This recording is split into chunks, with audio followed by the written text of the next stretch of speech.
Welcome to VPG's Virtual Water Cooler Chat Podcast, a platform that features professionals across a variety of industries and promotes growth mindset principles with a central pillar of championing the achievements of women. Our conversations explore a wide spectrum of backgrounds, experiences, and perspectives, creating a vibrant mosaic that enriches our collective understanding and strengthens our commitment to growth and empowerment. Today, VPG founder Ashley Chung is speaking with Mark Green, a keynote speaker, author, strategic advisor, and business and leadership growth coach to CEOs and executive teams worldwide. Driven by a relentless passion to liberate human potential, Mark has been coaching business leaders for the past 22 years. He believes everyone can unlock more of their own potential and, in turn, help their people do the same. Let's get started. Hello, Mark. How are you doing today? Hi, Ashley. I'm great. Great to be with you, and thanks for having me on. Hey, I really appreciate this. I was just doing some homework. 2 years ago, you actually did a virtual water cooler chat in its previous format with John Stroud, actually one of my clients, and we were at a conference yesterday. That's why I had to change because I forgot that at the time, I didn't know that I had to come to the conference, but I was like, how am I going to be at two places at one time? And I remember the very first webinar that I took from you. I was trying to do I go to two places at the same time? Do I forget about my own personal growth? And you immediately said something about, well, I trace this to your negative past. And yeah, I have a really great memory. And I think you should do this more often. I'm really grateful for your flexibility so that we could actually record today. Of course. So, first thing first, would you mind sharing your story about how you became an executive coach in your space? Yeah, it's interesting. My journey as a coach began about 10 years after I started my career, when I was laid off from a job working for a very large firm. And that set me off on a bit of an exploration where I worked for two small businesses. And this was my first exposure in my career to working in, let's just say, a more entrepreneurial or small business type community.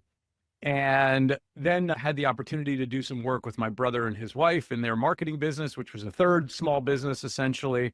And then long story short, it was in the early 2000s, I'm going to date myself here a little bit, but in the early 2000s, 2003, there was a little bit of economic headwind, and that business with my brother and his wife was not doing well enough to support all three of us. And I was the last one in, so I was going to be the first one out, which was really an opportunity for me to step back and ask myself at that point, what do I want to go do?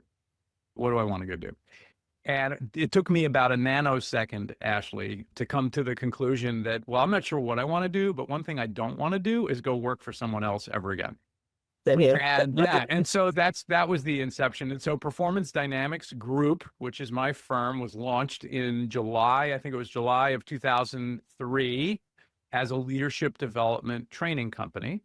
And that was essentially the first iteration of my business. And, I started it with the idea that I was always good. I was always somebody who people were comfortable talking to. And I had a passion for leadership. And I felt like I was the kind of person who was comfortable standing in front of a room. Just some very basic things back then that I felt were right. And so I decided to move in that direction. And I joined a network of practitioners at that time to help sort of launch and jumpstart my practice. And, the rest, as they say, is history in terms of how that evolved over time into my current model, which came into being in about 2009 and was perfected between 2009 and 2011.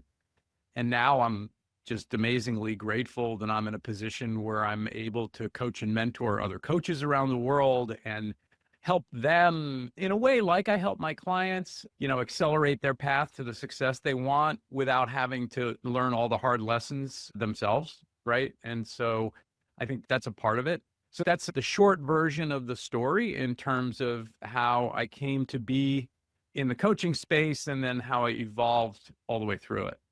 Now, you had a psychology major and you are also an NLP practitioner? Am I correct? Yeah. So in college, I majored in psychology. I minored in business. That was the connection. And I knew I wanted to go to business. Like I wasn't going to be a practicing psychologist. That was never my goal. I also didn't want to be a researcher or an academic, any of that. I knew I wanted to go into business. And so that was another piece, I think, of the puzzle that led me to where I am, because look, there's a lot of psychology in what I do. I mean, a lot of it's going to be what we talk about today, around fear and how we think and what we can do about it. And I've always been fascinated with that. And interestingly, one of the keys to my success has been cracking my own head and figuring out how I was holding myself back and overcoming that, which again is very powerful when you're helping to impart that to others, having done it yourself, as opposed to coming from a position where I think a lot of people do of, telling someone you should do this, but not actually practicing that yourself first. And it's a pretty shaky foundation if you're in an advisory role, telling someone to do something that you yourself don't do. Or if you're in a leadership role and you tolerate other bad behavior and things, you're the first problem. Exactly. We are on the same page. I actually have quite a few Gen Zers at BPG now. So I guess this is a question mostly for them. Is that, do you think college really prepare us for our career? Yeah. So I thought about that a lot. I was glad you sent me that question in advance, because I actually had to think about that quite a bit. I would say for me personally, college really helped me become an effective writer and communicator. Like really helped me. And without that, I don't think I'd be as successful as I've been on my chosen path. Because even with that, the thing that college didn't prepare me for, so this is where I was torn a little bit in the end. College didn't do anything to get me out of my own way, right? This is the thing we're here to talk about today, right? Like fear, or why is it that even though we know what we should do, we don't do it anyway, or why do we procrastinate, or what, like these things that hold us all back. Doesn't matter if you're an entrepreneur or if you're just a person or a student or anybody, you know what it is. Like, there are things you're afraid of, there are things you're hesitating on or are procrastinating on. And yet we most time don't do much about that, right? And we pay a price over time. There's this little law called the compounding effect, that Albert Einstein once famously said was the most powerful force in the universe. And it actually is. And so if you are compounding day to day, avoiding things, right? I don't care what your aspirations are in your life. There's no way it's helping you get there. In fact, it's compounding in the opposite direction. But college doesn't necessarily prepare us to deal with that. And so that's the thing that I had to figure out on my own, and that I'm very passionate about, which is ultimately what led me to write my first book, Activators, and sort of take the angle that I take when I work with leaders and teams, which is, look, we got to talk about the stuff you least want to talk about first, because that's actually the problem. Everything else is veneer or a symptom. See the 2 books up there on the top shelf. Second and third. But it's almost like that's intentional, Ash. Maybe. So that's the college thing. So, the short answer is, yeah, college is worthy. You have to be an effective writer and a communicator. And then there's things that, depending on your discipline of choice, mine is heavy in psychology. So where else would I have picked up that background, those kinds of things? Now, all that said, there's plenty of super successful people who don't go to or don't complete college. And I'm not advocating that you must go to college, just to be perfectly clear, including a few of our kids. And so there's a lot of paths for people, but you asked me about me. And so that's how I'm answering your question, but I'm not judging what's right for others. That's perfect. And I'm glad that you clarified that, because there's someone that I know actually from BPG, and she went about illustrator, usually very easygoing, but she just would not want to go to college. Mm-hmm. And I don't know exactly what the reasons are, but we've had discussions, and I'm just like, what, listen, I think you're saving your parents some money, and you can always go back. And so she has since left and started another job. And when she left, she wrote me, because on my team, they're like freelancers. They don't owe me 2 weeks. It's courtesy even when you are at will, right? So I remember she wrote me this long email. The young woman is like a few words, usually it's yep, nope. She sent me this long email basically thanking me for helping her to step out of her fear, that they make word for working with us, because we do like Zoom discussion a lot. And we did like the book that I sent you, Collaborating in Competitive Ecosystem.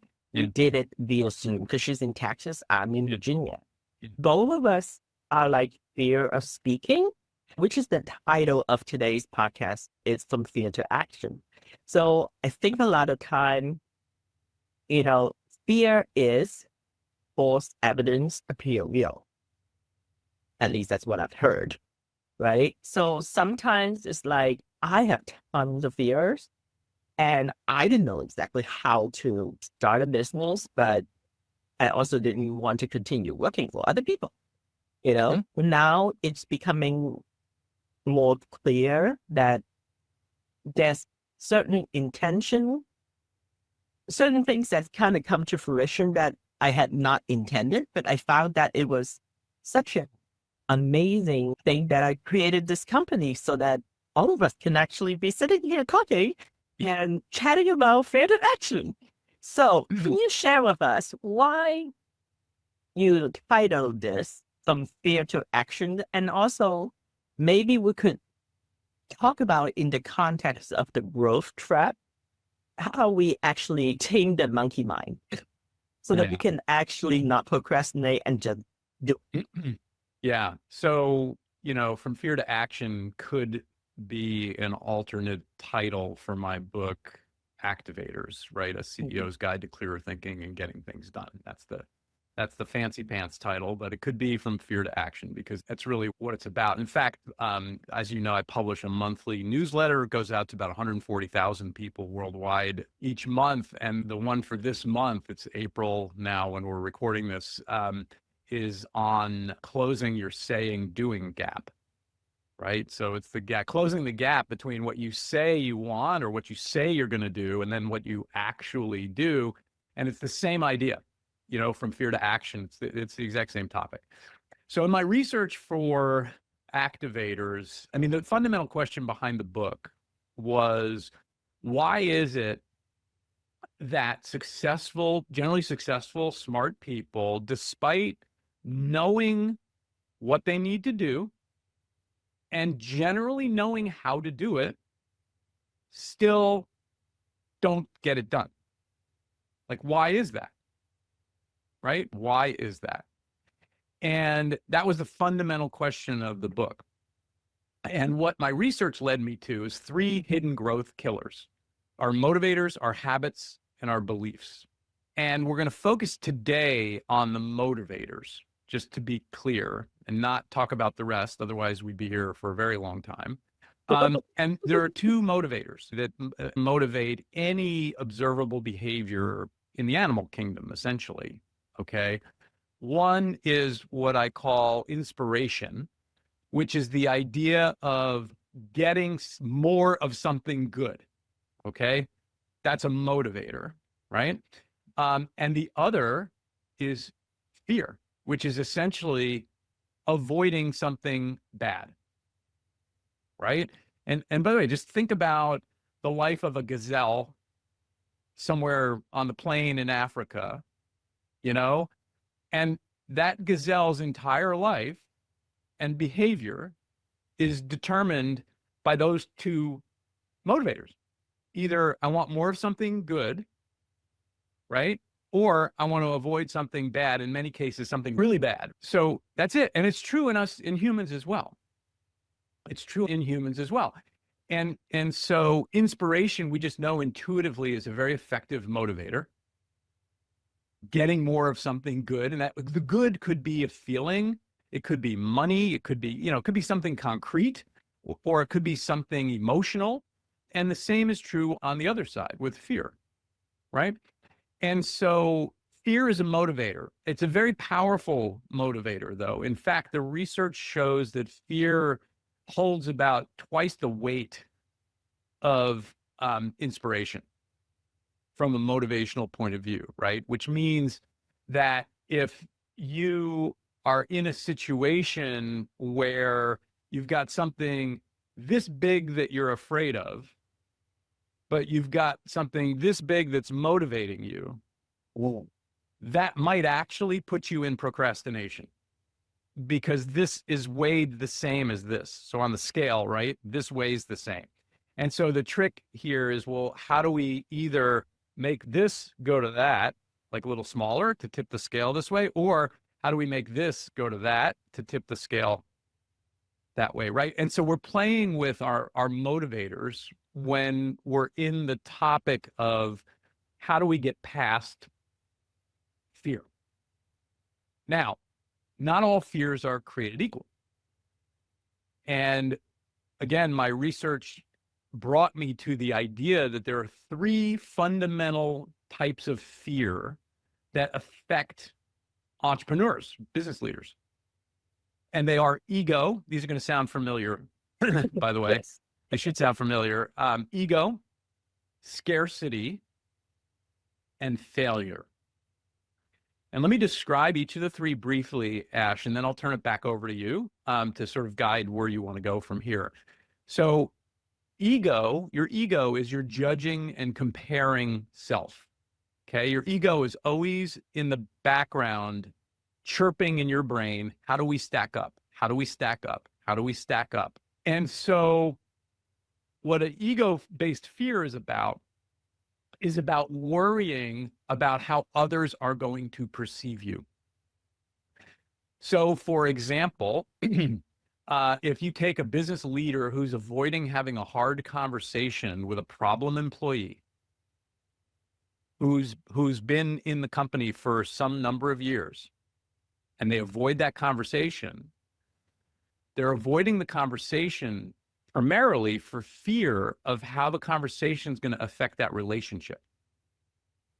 And that is an ego-based fear. It's an ego-based fear. Okay? That's an example of how this plays out. And the issue with ego-based fears is that it reduces risk-taking. Because if you're worried about what others think, you're going to be less likely to put yourself out there and risk being judged by other people. And, if you know anything about how entrepreneurs are usually successful, they're successful by taking smart and calculated risks, not reckless risks, but smart and calculated risks. And so it's part of the equation. And if you're always worried about what people are going to think about you, it reduces your ability to do those things you need to do. So that's the ego fear. Number two is scarcity. And the scarcity fear is really around the idea that there's never enough. There's never enough. And what this means is that let's take a strategy in a business, for example. And part of a strategy in a business helps you make decisions about, these are the things we're going to say yes to and pursue, and these are the things we're going to say no to and not pursue. And I actually have an example with a not-for-profit organization I'm working with right now on a pro bono basis, where the head of the nonprofit is falling victim to this right now. Like literally, I had the conversation today where we work together with the executive team and they've created this strategy. But now all of a sudden there's this thing over here that's a little bit interesting. And this leader is looking over there going, yeah, but we have to do that because look at how the media picked it up. Look at how good this could be for us. Look at all these things. And so it's a scarcity fear, because the idea here is, if I don't do that, then we're not going to be successful.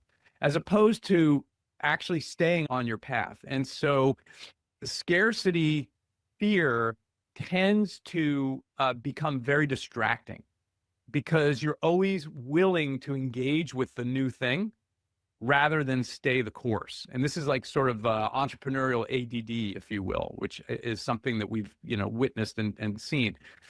And so it prevents leaders from really maintaining a narrow focus. And it's also in some people related to issues they have with money.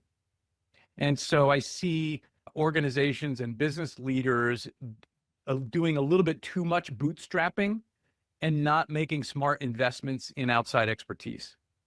And it's like, why are you spending tons of money and time, like wasting time, failing at something that other people have already done successfully thousands of times? Just go find one of those people and move it, but like, oh, but we can't afford that. Well, can you afford not to do that? I mean, think about what it's costing you to actually not get this right over all this time. So that's a scarcity issue, right? It's preventing someone from making a smart investment decision to help their business with expertise. And then failure is the third fear. And here I'm not referring to failure like we're launching a new product and it might fail, or we're opening a new branch office and it might fail. This is existential failure. This is fear of failure is like, my mother was right. I'm never going to amount to anything, right? Like that sort of existential failure, and not wanting to have to essentially take a step back in your life. And at some level for entrepreneurs, that's also always in the back of their minds. And again, here we find that when there's a fear of failure present, it creates a lot of risk aversion because you're unwilling to make big commitments and big bets. Because in the back of your mind, you're like, wait, but if this doesn't work, I'm dead. And so that's a factor as well in how we hold ourselves back. So those are the big three: ego, scarcity, and failure under the motivator of fear. And so that's kind of the chain of where we've come to so far in the conversation. I love how you laid that out so clearly.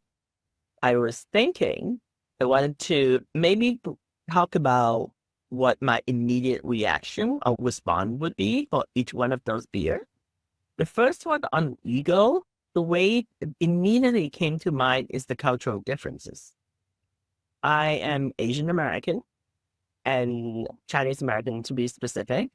And by and large, the Chinese or the Asian cultures are very collective. So the ego, a lot of time, is not only on individual ego, although it has changed a lot, especially those who are growing up in the United States or the Western culture. And I thought that a lot of it is for a majority of my life. For example, I'm fighting like what other people would think of me. Yeah. Guess what? They are going to think of you regardless, or sometimes they might not even think about you. In terms of when I was working for other people, I had less control. And this is one of the reasons why I really enjoyed starting out my own company. I didn't know where this is going to go. My dad passed in 2017, and I was avoiding to deal with my grief. So I just worked hard and double down and like the procrastinating or like just classic avoidance, actually. So I didn't have to deal with the grief. My mom still has not talked about my dad's death, and this has been 7 years. And so there's a lot of cultural, really bad soundtrack that you're dealing with. Yeah. And this is one of the reasons why it's been so fascinating following you, in the sense that when I took your webinar, I was petrified. You were like sort of calling me out in a good way, because you can tell when someone call you out because you can sense the care. Yeah. Versus someone call you out because they want to embarrass you. I didn't feel the embarrassment when you was, because I double booked a class. I had a training going on, and then I had to take your class. And then it was like, the coach is now calling me. I haven't had people that really sort of like straight shooter. I actually enjoyed that a lot more. So in terms of that, a lot of my overcoming those ego fear is now that I'm also has gotten older, Like, honestly, I don't really care as much. Mm. You do, I mean, like you said, when you are a leader, or either on you, and people are going to judge you. You have to do what's right for you and your team. Yeah. So that's the number one. Do you have anything that you want to say before I move on to the next? Yeah. So Tasha Eurich, who is an acquaintance of mine and a pretty brilliant researcher and author and speaker, in her first book, Insight, that's the name of the book, it's on self-awareness. She calls, so the way you were talking about me as the coach and calling you out, but knowing I cared. So she calls that behavior being a loving critic in her book. And this brings me around to the idea that everybody needs loving critics. At least one. You need someone who can speak the truth to you, that, and you know fundamentally they're in your corner. Right? Because like you said, if someone is saying something to you that's jarring or shocking to you or uncomfortable to you, and you question their motivation, well, then it's easy. Like they're a jerk. And maybe that's the kindest word I could use, right? But that's what they are. We label Hold on, podcast. Yeah, that's right. But it's being the loving critic that makes a difference. And that's the thing in my coaching that I'm very careful of as well, to make sure I'm on firm ground where, I mean, I have very, very hard conversations with individuals and teams, but they know it's coming from a place of their interest. And that's what matters most. So the next one is on scarcity. And honestly, because most of the people that we interact with, I don't know that we actually interact with that many abundant mindset, especially, I mean, in this particular economy, every day I'm afraid to look at the stock market. So I don't really look at it. And then not every day.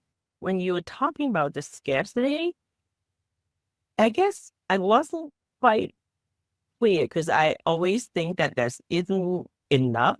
But in terms of the focus that you were talking about, I wonder how does dilution actually have to do with this type of fear, like diluted focus? It does. It's a lot. Like that's like the example I gave was the not-for-profit leader. We have a clear strategy, but there's this thing over here that's actually a distraction and not a good use of resource, but it was going on anyway, and there was a lot of press around it. And now all of a sudden this person is like, oh, this is a thing. And that's a scarcity mentality. He's afraid that this strategy that we've declared isn't going to be enough. Therefore, we also need this thing over here. But what he's not thinking about in the moment is the fact that they don't have the resources to do all of those things on a sustainable and scalable basis, which is the reason we made the choice. You have to make choices in life and in business. And that's the thing that this sort of blurs the scarcity. Now, you use the term, there's not enough. This can also be a good thing, but not in the context of fear.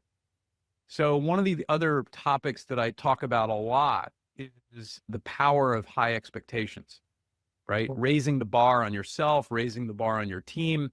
And you could make the argument and say, well, wait a minute, Mark, like that's an argument that you're basically now talking out of both sides of your mouth, because isn't that scarcity that like there's never enough? So you have to raise the bar. Like I expect more from somebody or more from whatever. That's not scarcity driven. Raising expectations is inspiration driven because you want more of something good.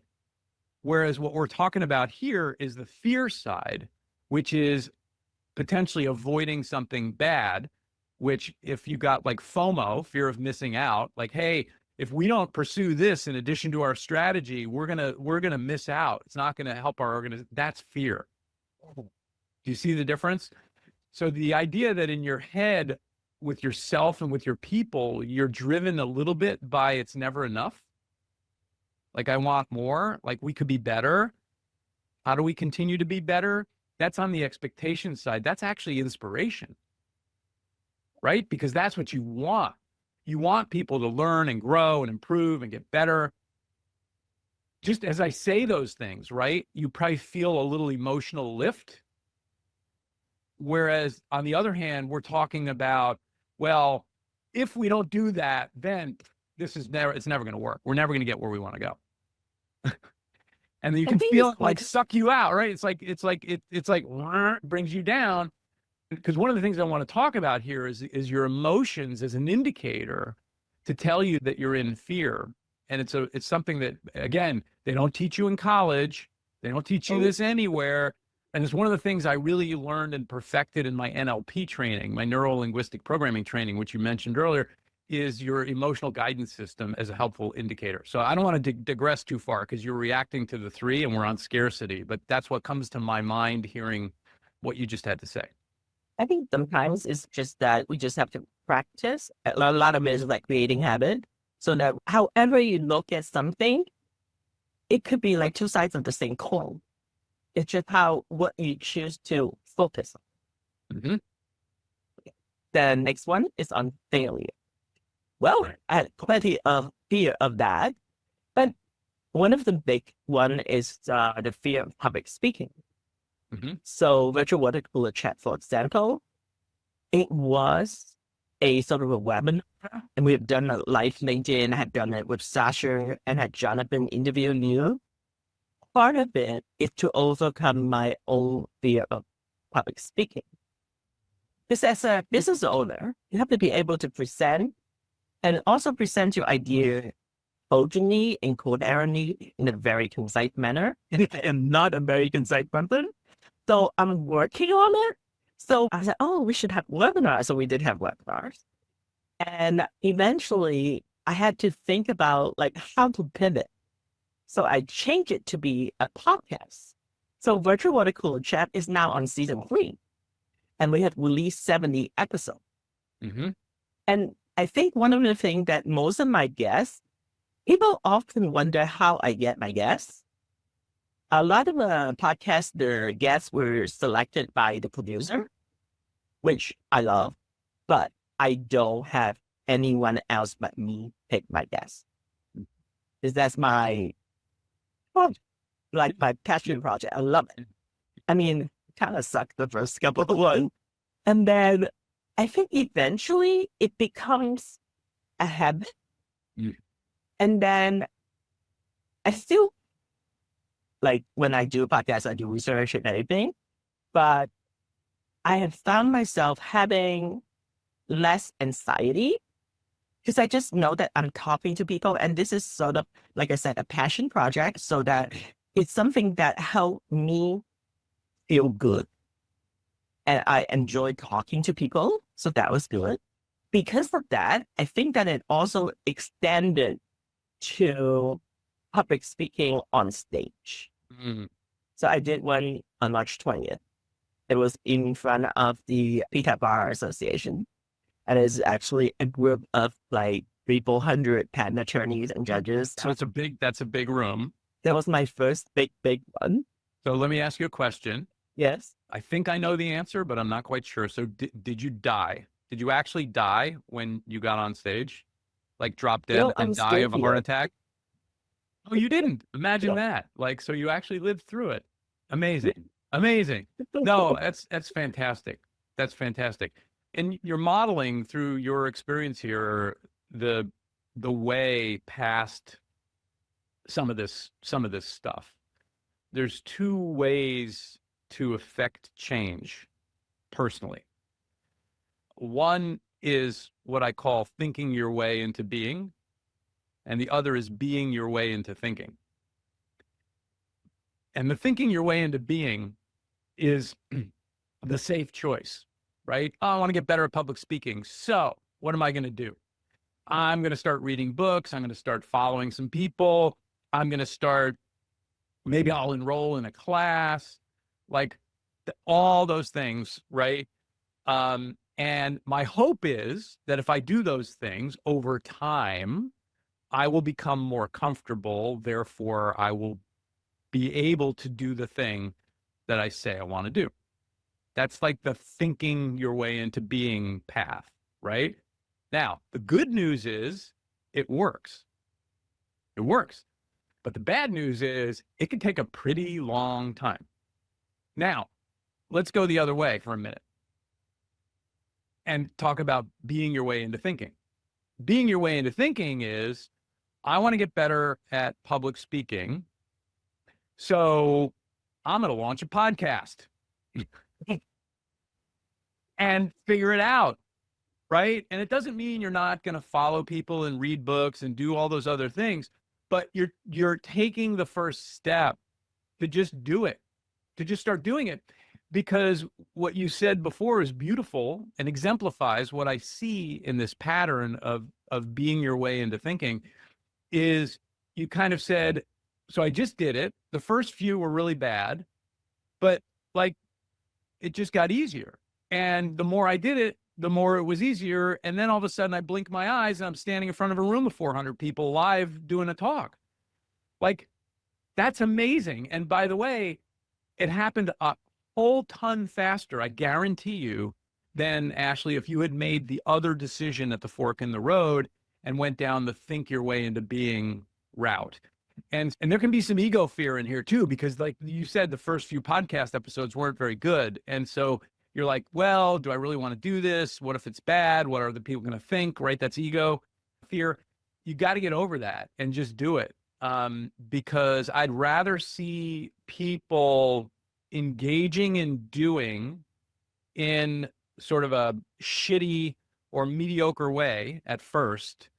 Like, I'd rather see that fast than a year worth of very diligent study, because the shitty fast is going to turn into okay pretty fast. And that's going to turn into good pretty fast. And that's going to turn into pretty good pretty fast. And that's going to turn into excellent to great fast, way before the end of the year of thinking and study, right? It's because you get it in the doing. You get it in the doing. And that's really, really important. So part of all of this is the trick of figuring out, how do I take the step? How do I jump in the pool? How do I get started? And I mean, really, if you boil it down, that's what this conversation's all about today. Yeah, and also staying away or constantly struggling with the perfectionist tendency. If you don't deliver when you're staying in that perfectionist, I was like, what if I do this? And then like my life model, which is kind of ironic actually, but I have to credit this to one of my college professor, lay college professor. He's passed already, but he taught me two things. One, that I still do is nothing venture, nothing gain. Yeah. So I'm really good at being rejected. Yeah. Well, but that's being your way into thinking, right? Nothing ventured, nothing gained is exactly that. It's encouraging that fork in the road for sure. Yeah. And the second one that I am not great at yet is let things roll off my back. I take things way too personal sometimes. Yeah. Sometimes I think it's important to take things personal so that you know that certain people should not be in your circle. And that will become a motivator for you to change your neighborhood. Yeah. Yeah. Something you also talk about. Yeah. Yeah. Well, that's on my list for us to get to, because that's another lever to get people away from being paralyzed by fear. So I'll give you another hack on this one. And I actually use it as a coach. So for years now, so I work with teams. I work with CEOs and their executive team running high-performing mid-market firms. And for me, mid-market today is businesses with 50 million to maybe $500 million in sales. So these are large companies, hundreds, if not thousands of employees, well-managed, like smart leadership teams, all of that. And when I begin a relationship with a new client, I start with a 2-day kickoff workshop where we get the executive team together and we essentially go through a 2-day process of literally getting on the same page in terms of creating clarity around like a 1-page operating plan for the business. And what I get all the time at the end of that is something along the lines of, I can't believe how much we accomplished in such a short period of time. Like, how did that happen? How did that happen? And I'm going to tell you how it happens, because this is the hack. So part of the problem for a lot of leaders like you is this perfectionist tendency. And so we feel like, well, I don't want to launch the podcast because I'm not ready, or it's not going to be perfect, or we don't have the graphics figured out yet, or we don't have the this, or we don't have the that, or blah, blah, blah, blah, blah, right? All these reasons why. Okay. And the problem is that your mental model, you don't realize it, but your mental model there is, I'm not going to launch it until it's 100%. I'm not going to launch it until it's 100%. And I think that's the problem also with a lot of leadership teams when they work with each other and plan. There's this weird pursuit of 100%. And so what happens is nobody's willing to let go of anything. And so you end up in these situations that it's like there's all these impasses, and so nothing ever gets done, right? The unlock is to set the bar at 75 or 80%. And that's what I do with my leadership teams. On day one, I walk in the door and I say, look, we're going to be talking about an awful lot of stuff. We are not going to get it all right. My goal for us is if we can walk out of the room with 70, 80% confidence on every single thing we do today, it's a huge win. And then over time, guess what will happen? And they all look at me and go, oh, it'll go from 75 to 85 to 90. I'm like, yeah, over time, you get it figured out, right? And like, oh, okay, great. And so we'll be talking about something, talking about it. We'll have something up on the board or something we're working on. And I'll say, hey, is there anyone in the room who's not at 80% on this? And everyone will look around the room and they'll go like, no, I think we're good. Great. Let's move on to the next thing. And so now think about the idea of a podcast or the idea of the thing that you're avoiding because you need it to be 100%. What if you just gave yourself permission or actually set the launch target at 75% in your brain? And it makes it easier to get to yes, to get to action, because you got to start somewhere. And it's pretty easy once you do the first one. It's like that's 75%. Well, 80% should be pretty easy, right? And then 85 and so on over time. That's how it works. That's amazing. We actually covered so many things already, but there's a couple of things I wanted to tell you that how I sort of evolved the podcast. So most of the podcasts, the interviewer is the same person. And I've actually been advised by other people, it's like, in order to grow your podcast, you should be the face of the podcast, generally speaking. But I also decided, I think late last year, sometimes last year, during season 2, because I have a lot of Gen Zers and they're in college or maybe in law school. And I thought have them be the guest interview, have them prepare questions, and then interact with like basically seasoned practitioners. Because most of my guests are like very accomplished like yourself.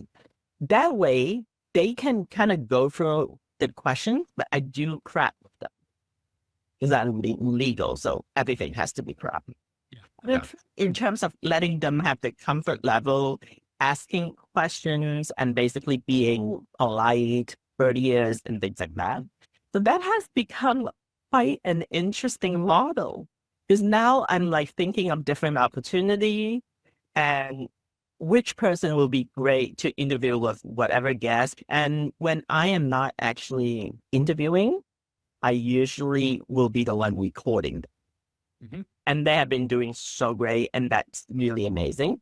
So to end this, I think that we've talked about the book, we talked about the fears, we talked about strategy, changing neighborhood. You talked about what legacy would you like to imprint on the next generation? Before I do that, just briefly, there are 8 activators that I outline in my book, Activators. And so for anyone who's listening to this that's still feeling stuck or looking for tools, have a look at the book, because there's a tool that accompanies each activator, and these are the ways that you can actually unlock yourself. So and we'll add that to the show notes. Yeah, I just want to make sure that that's really, really clear, because there's a very robust toolkit there, and all the tools are downloadable and easy to use and all that kind of stuff, and they're very, very powerful. So the messages that I think I would want to impart to the next generation are based on pattern recognition, things that I've seen over many years, like things that work and things that don't work. And there's three things that I would impart. Number one, don't reinvent the wheel. There are plenty of people out there who have already figured out the thing that you happen to be struggling with right now, whatever that is. Okay. Why are you torturing yourself? Go find them and figure it out. Like, go find them. And this is true personally. It's also true for business leaders. I see it even at very successful large firms where there's like this, they don't want to let go of trying to figure stuff out on their own. And yet they've never had experience with it. Meanwhile, there's like 10 people over there who are super accomplished, have already done this, could walk in the door and within a week say, here's what you need to do. And it's like, don't reinvent the wheel. You don't have to. Number two, fix how you think. Prioritize fixing how you think, because how you think, and I'm talking about head trash, I'm talking about fear, I'm talking about inner dialogue. How you think is the obstacle. You make up all kinds of other obstacles that you think are the real obstacle, right? Like, well, my boss is a jerk, or the economy's bad, or just you name it. Okay. We make all that up as a way of avoiding fixing what's in here. You've got to prioritize it. It's why I wrote this book. It's do what I do. That's number two, fix how you think. And number three, and thank you for modeling this. Number three is do the work. Like when you talked about launching your podcast, it's a podcast. So you did it over and over and over and over and over and over and over again. And guess what? You got better at it and it became successful. Like, you have to put in the reps. It's like going to the gym and just standing there and like lifting one weight and being like, okay, I'm done for the day today. Like, it doesn't take a genius to realize that that's not how you take care of your body. You don't do something once. Well, the same is true with learning. You don't do something once. You do the work. You have to do the work. There's no shortcut. And so don't try to avoid that, and don't try to convince yourself that there's an easy way. You have to do the work, because when you do, that's when people come up to you after the fact and they go, wow, Ashley, how did you do? Like, look at your journey. Like, how did you become so successful in curating this podcast, or as a business leader, or whatever, you know, because to them, it looks like magic, like it just happened overnight, right? But what they don't see is all the repetition and the work behind the scenes that is required for your success. So don't reinvent the wheel, fix how you think, and do the work. Those are the three things. Good luck. Thank you so much for all of that. Mindset is huge. For anyone of our audience who would like to, besides getting the books, your website is mark-green.com, mark-green.com. Yep. And you can follow me at Coach Mark Green on LinkedIn. I post 3 or 4 times a week, and you can access my monthly newsletter there or on my website for sure. And if you know anyone who should know me, someone who's leading a mid-market firm who might benefit from how I think, that would be an introduction I would welcome as well. Absolutely. I will definitely let people know. Great. Thank you so much, Mark. This is amazing, and happy Friday. Thanks for having me, Ashley. Take care.